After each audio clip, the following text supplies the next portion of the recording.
Remember, every president since FDR, really every president since Woodrow Wilson, has had a private advisor to do exactly what he is told to do.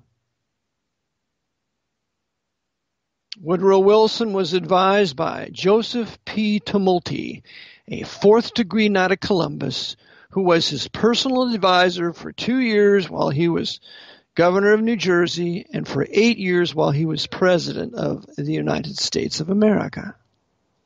You didn't get to see Wilson without getting through Tumulty, and Tumulty's master was the head of the Knights of Columbus, Mr. Flannery. I covered that in my PowerPoint. So every president thereafter has had a private advisor. FDR's private advisor, to begin with, for his first term, was Louis McHenry Howe.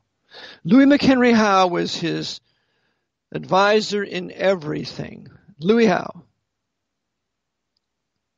He was the Jesuit coadjutor to make sure FDR, suffering from the effects of syphilis and not polio, would do exactly what he was told to do. And then after Louis McHenry Howe died, the one who took his place was Harry Hopkins. Harry Hopkins was probably one of the most evil, sinister, wicked, ungodly personages that ever disgraced our country. And he was in the White House for some 3 years with FDR, advising him as to what to do, and Harry Hopkins never had a title. Well, after FDR, we have Dirty Harry Truman. And he has one of his advisors. One of his advisors will be, I believe it was one of the Dulles brothers. It was the Knight of Malta. And then after Dirty Harry Truman, remember, the entire time of FDR, Harry Truman, and Eisenhower, they're being advised by the Jesuit Edmund Walsh out of Georgetown. The one who set up the communist government in Russia after the Bolshevik Revolution. He spent from 1922 to 1924 in Moscow, setting up the trust there, setting up Trotsky and Stalin to be the heads and dictators and inquisitors of the Communist Party. And Edmund Walsh was the great friend of the very powerful Austrian Jesuit named Karl Rahner. And Karl Rahner is buried in a Jesuit institution, a Jesuit temple in Innsbruck, Austria. I was inside of it once, saw his grave. Karl Rahner. Karl Rahner would be overseeing the establishment of the Pulik secret police there, the Gellenorg, right out of Bavaria. And Karl Rahner would also oversee the founding of what would be today the German secret police, the BND. Radner and Walsh, dear bosom buddy friends, having lived in Vienna together for some time. Then after Truman, Dirty Harry, we have Eisenhower, the Pope's crusader during World War II. He's made president, and his advisor, most assuredly, was John Foster Dulles, who was a Knight of Malta, whose son became a Jesuit named Avery Dulles, and Avery Dulles became a Knight of Malta and an instructor at the Jesuits' Fordham University in New York. Then after Eisenhower leaves office, they put Kennedy in power. One of the key advisors to John F. Kennedy would be Avery Dulles. He was Skull and Bonesman Averell Harriman, the railroad magnate. He was Skull and Bones, and he would advise Knight of Columbus John F. Kennedy. Averell Harriman also was an advisor to Joseph Stalin in Moscow. There's pictures of Averell Harriman with Joseph Stalin previously in the 1950s.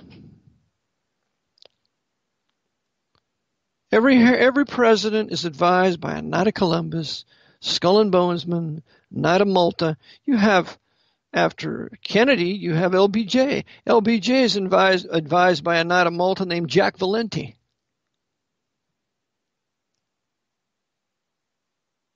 LBJ will do exactly what he's told to do. It's the Cardinal Spellman's Vietnam War.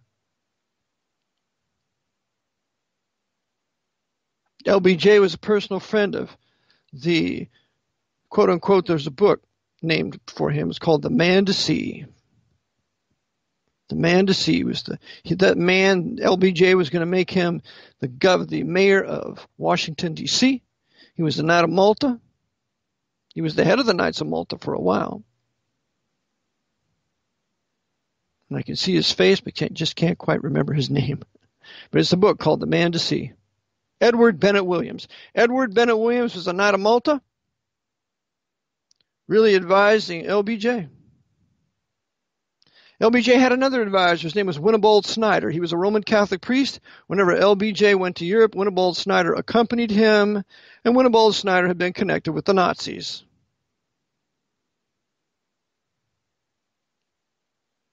All these presidents have advisors. You have Ronald Reagan. His advisor, two of his advisors were Knights of Malta. One of them was Alexander Haig, the Secretary of State. I'm in charge now. Alexander Haig had a brother, Francis Haig, who taught physics at Loyola Marymount in Baltimore.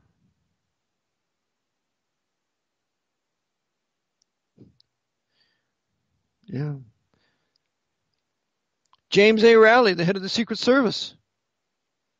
At the time of the Kennedy assassination, he had a brother named Francis Rowley. Francis Rowley was a Jesuit, overseeing the Kennedy assassination, overseeing the Secret Service through his brother, James A. Rowley. James J. Rowley. Rowley, R-O-W-L-E-Y.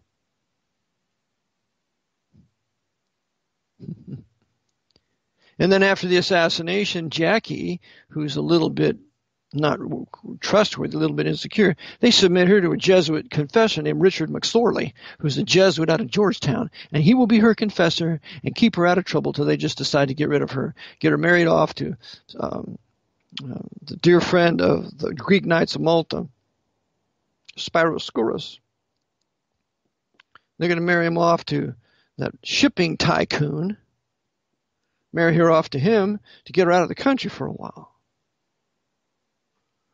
So I have all these Knights of Malta, all these bonesmen, all these secret Knights of Columbus, and all these Freemasons. The Democratic Party, at the time of FDR's quote-unquote election, John J. Raskob was the Secretary of the Democratic Party. John J. Raskob was a Knight of Malta. He was one of the heads of DuPont and General Motors that made a killing during World War I.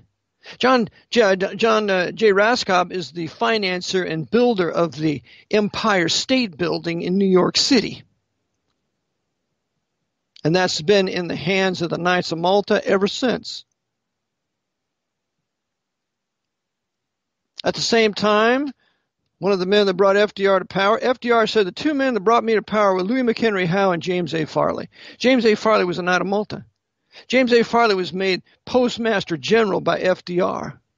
James A. Farley will publish Executive Order 6102 that calls for the turning in of all persons of the Trading with the Enemy Act, amended by the Emergency Banking Relief Act, where a person being an individual, partnership, corporation, or association, calls for all the persons to turn in their gold coin, gold bullion, gold certificates by Communist May 1st Day. One who signs it? FDR and James A. Farley. Farley was a Knight of Malta. So the Knights took our gold from us. The Knights working for the Jesuits out of Georgetown, the real capital of the United States. Then we have another Knight of Malta that was involved in the election of FDR, and that's Joe Kennedy. Joe Kennedy, the big short seller of stock, in October of 1929 to sell short the market while the Pope's Federal Reserve withdrew 50% of all the credit in the country, driving and fueling the Great Depression. Joe Kennedy, according to Curtis Dahl in his great work, FDR, My Exploited Father-in-Law, is the chief of 3 short sellers of stock on that day. So for that, Joe Kennedy is made ambassador to the court of St. James by FDR. So there's another Knight of Malta put in power. And then, to make matters worse, FDR appoints Myron Taylor, a member of the CFR and also a Knight of Malta, to be FDR's official envoy to Pope Pius XII of the Vatican. FDR was completely in the hands of the Jesuit order, appointing knights and on good terms with the Jesuits out of Georgetown and Catholic University of America with Father Ryan. Father Ryan was a big promoter of the Pope's New Deal, the Socialist Communist New Deal, of which they sought to blame the Jews for because they called it the Jew Deal.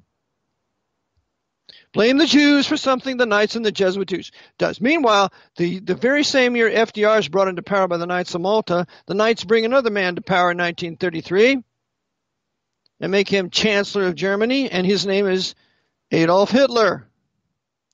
The man directly responsible for having him appointed Chancellor by Hindenburg was none other than Franz von Papen. Franz von Papen was another Knight of Malta, a German Knight of Malta who was released at the Nuremberg trials. And he was one of the foremost guilty, wicked sinners that should have been put to death. No, Franz von Papen's released and he dies in the 1960s.